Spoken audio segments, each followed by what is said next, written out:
নির্বাচনের প্রধানতম গুরুত্বপূর্ণ জিনিস, সেই জিনিস অনিরাপদ অবস্থায় 7 তারিখ রাতে সেখানে পড়ে থাকবে।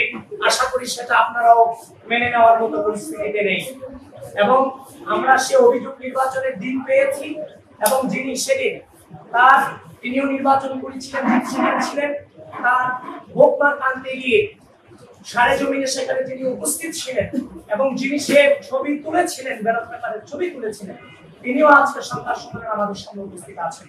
প্রিয় বন্ধুগণ, আমরা নির্বাচনের দিন যখন ছবি পেয়েছি আমরা বিশ্বাস করতে চাইনি, নানান বাস্তবতার কারণে কিংবা ব্যস্ততার কারণে আমরা সেটাকে এড়িয়ে গিয়েছিলাম।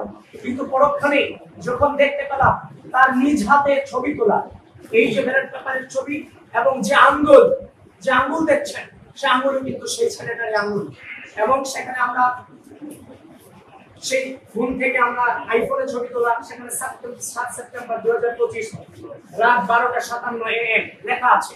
সুতরাং এটাকে ভুল প্রমাণিত করার কোনো সুযোগ আমাদের হাতে কিংবা আপনাদের হাতে নেই।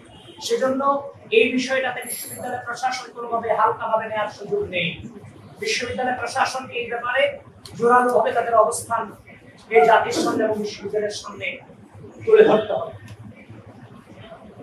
4, ডাকসু নির্বাচন অনুষ্ঠিত হবার 4 দিন পর তথা 13 সেপ্টেম্বর 2025 শনিবার ঢাকা বিশ্ববিদ্যালয় প্রশাসন কর্তৃক প্রকাশিত বিজ্ঞপ্তি অনুসারে ভোট গণনা মেশিন এবং সফটওয়্যারের নির্ভুলতা ও বিশ্বাসযোগ্যতা যাচাইয়ের সময় নির্দিষ্ট কয়েকজন শিক্ষক টেকনিশিয়ান উপস্থিত থাকলেও ভোটার ও প্রার্থীদেরকে এই বিষয়ে মোটেও অবহিত করা হয়নি। ভোট গণনার বিষয়ে ইতিমধ্যে নানান অভিযোগ বিতর্ক সামনে এসেছে, কিন্তু একটি কার্যকর গণনা প্রক্রিয়া নিশ্চিত করা গেলে এই ধরনের বিতর্ক তৈরি হতো না। 5, প্রত্যেক প্রার্থীর কাছ থেকে প্রতিটি কেন্দ্র থেকে একজন করে পুলিং এজেন্ট নেওয়ার বিজ্ঞপ্তি প্রকাশ করলেও ভোটের আগের রাতে পুলিং এজেন্টদের তালিকা প্রকাশ করা হয়, যেখানে প্রার্থীদের প্রস্তাবিত বিভিন্ন কেন্দ্রের পুলিং এজেন্টদের বাদ দেওয়া হয়। কোন প্রক্রিয়ার মাধ্যমে পুলিং এজেন্টদেরকে বাছাই করা হয়েছে তা প্রকাশ করা হয়নি। 6, ভোট গ্রহণের আগে পুলিং এজেন্টদেরকে আইডি কার্ড সরবরাহ করার কথা থাকলেও তা যথাসময়ে সরবরাহ করা হয়নি, যার কারণে অনেক পুলিং এজেন্ট যথাসময়ে ভোট কেন্দ্রের সম্মুখে উপস্থিত হয়েও ভোট কেন্দ্রে প্রবেশ করতে পারেনি এবং অনেক ভোট কেন্দ্রে পুলিং এজেন্টের অনুপস্থিতিতে পক্ষপাত দুষ্ট অবস্থায় ভোট গ্রহণ শুরু হয়।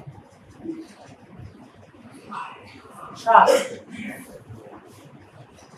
একটি নির্দিষ্ট প্যানেল বাদে সকল প্রার্থী প্যানেলকে জানানো হয়েছিল যে 8টি ভোট কেন্দ্রে ভোট গ্রহণ হবে, কিন্তু ভোট গ্রহণের দিন দেখা যায় যে 8টি ভোটিং এরিয়ায় মোট 18টি ভোট কেন্দ্রে ভোট গ্রহণ করা হচ্ছে, যে কারণে ওই নির্দিষ্ট প্যানেল ব্যতীত আর কোনো প্রার্থী বা প্যানেল 18টি কেন্দ্র অনুসারে পুলিং এজেন্ট নিয়োগ করতে পারেনি। 8, ডাকসু হক সংসদ নির্বাচনে কোন প্রক্রিয়া অনুসরণ করে পুলিং অফিসার নিয়োগ দেওয়া হয়েছে সে বিষয়ে অস্পষ্টতা রয়েছে। চিফ রিটার্নিং অফিসার কর্তৃক পুলিং অফিসার নিয়োগ করার কথা থাকলেও তাদেরকে ঢাকা বিশ্ববিদ্যালয় প্রশাসন কর্তৃক নিয়োগ দেওয়া হয়েছে বলে তিনি জানিয়েছেন। নির্বাচনী আচরণবিধি সম্পর্কে ন্যূনতম ধারণা না থাকায় অধিকাংশ পুলিং অফিসার নির্বাচনী আচরণবিধি সম্পর্কে সাংবাদিকদেরকে ভুল তথ্য দিয়ে প্রার্থীদের বিরুদ্ধে আচরণবিধি লঙ্ঘনের ভুয়া অভিযোগ তুলে নির্বাচনকে প্রভাবিত করেছেন, যার ভুক্তভোগী আমি নিজে, সেটা আপনারা অবশ্যই জানেন। আমি যখন টিচার্স ক্লাবে সকালে যখন প্রবেশ করি, রিটার্নিং অফিসার যিনি সেখানে ছিলেন তার অনুমতিক্রমে এবং তিনি দায়িত্ব নিয়ে আমাকে সেখানে প্রবেশ করিয়েছেন এবং বিভিন্ন বুথগুলো আমাকে দেখিয়েছেন। কিন্তু দুঃখজনক হলেও কিছুক্ষণ পরেই আমি শুনতে পাই যে বিভিন্ন পত্রিকাতে ছয়লাভ হয়ে গেছে যে ছাত্র দলের মনোনীত ভিপি প্রার্থী তিনি আচরণবিধি লঙ্ঘন করে ভোট কেন্দ্রে প্রবেশ করেছেন। আপনাদের মেইনস্ট্রিম মিডিয়াগুলোকে পর্যন্ত বিভ্রান্ত করতে বাধ্য করেছে। মানে ব্যাপারটা এমন দাঁড়িয়েছে যে আগে ছাত্রলীগ ভোট কেন্দ্র দখল করতো, ছাত্র দলের ভিপি প্রার্থী জোর করে ভোট কেন্দ্রে প্রবেশ করেছে, যে যেখানে আছেন আপনারা সবাই আসুন, ভোট দান করুন, ছাত্র দলকে প্রতিহত করুন। ব্যাপারটা ওরকমই ছিল। এই যে নেগেটিভ ইমপ্যাক্ট আমাদের উপরে পড়েছে নির্বাচন চলাকালীন সময় এবং কি যেখানে গঠনতন্ত্রের স্পষ্ট উল্লেখ আছে আমাদের সেখানে যাওয়ার ভিত্তিতে সেখানে প্রদর্শন করার অধিকার আছে। এই যে আমাদের উপর যে অন্যায় হয়েছে এর বিচার কি হওয়া উচিত, এর দায়ভার কে নেবে? এই পরিকল্পিতভাবে প্রতিটি স্তরে স্তরে আমাদেরকে এভাবে বাধার সম্মুখীন করা হয়। শুধু এটা নয়, এই পুলিং অফিসাররা ব্যালট ভোট কেন্দ্রের সামনে 41 জন প্রার্থীকে ভোট দেওয়া একটা সহজ কোনো ব্যাপার নয়। 41টা ব্যালট পেপার কি কোনোভাবেই মনে থাকবে? থাকবে না। তো আমাদের যে ব্যালট পেপার গুলো নাম্বার গুলো দিতে গিয়েও এই পুলিং অফিসাররা আমাদেরকে বারবার মদের স্বীকার করেছে। সুতরাং এই দায়ভার কার? এটা পরিকল্পিত নয়। নিরাপত্তা ও ভোট সংশ্লিষ্ট দায়িত্বে থাকা কতিপয় অতি উৎসাহী বিএনসিসি, রোভার স্কাউট ও গার্লস গাইড সদস্যের ভূমিকা ইতিমধ্যে প্রশ্নবিদ্ধ হয়েছে। নির্বাচনের দিন ক্যাম্পাসের প্রবেশ মুখে নিরাপত্তার দায়িত্বরত কতিপয় বিএনসিসি, রোভার স্কাউট ও গার্লস গাইড সদস্যের সহায়তায় একটি নির্দিষ্ট গোষ্ঠীকে ক্যাম্পাসে অবাধে প্রবেশের সুযোগ দেওয়া হয়েছে বলে শিক্ষার্থীদের পক্ষ থেকে একাধিক অভিযোগ এসেছে এবং একাধিক বহিরাগত শিবির কর্মীকে শিক্ষার্থীরা হাতে নাতে ধরে প্রক্টর অফিসে সোপর্দ করেছিল। 10 ভোট গণনার সময় পুলিং এজেন্টদেরকে কার্যত নিষ্ক্রিয় ভূমিকা পালন করতে বাধ্য করা হয়েছে। ভোট গণনা প্রক্রিয়ার সাথে পুলিং এজেন্টদেরকে যথাযথভাবে যুক্ত না করায় এবং প্রক্রিয়ায় ত্রুটি থাকার প্রতিবাদে বাংলাদেশ জাতীয়তাবাদী ছাত্রদল সমর্থিত প্যানেলের সকল পুলিং এজেন্ট সহ অধিকাংশ প্রার্থী পুলিং এজেন্ট রেজাল্ট শিটে স্বাক্ষর না করে ভোট কেন্দ্র ত্যাগ করেছেন। 11 ডাকসু ও হল সংসদ নির্বাচনে অস্বচ্ছ ব্যালট বাক্স ব্যবহার করার কারণে বিভিন্ন অভিযোগ বিতর্ক তৈরি হয়েছে। তাছাড়া অধিকাংশ বুথে নির্বাচনের দিন বেলা 11টার পর থেকে বেলা 11:30টার পর থেকে মার্কার পেন না থাকায় ভোটারদেরকে বল পেন দিয়ে ব্যালট পেপারে ক্রস চিহ্ন দিতে হয়েছে।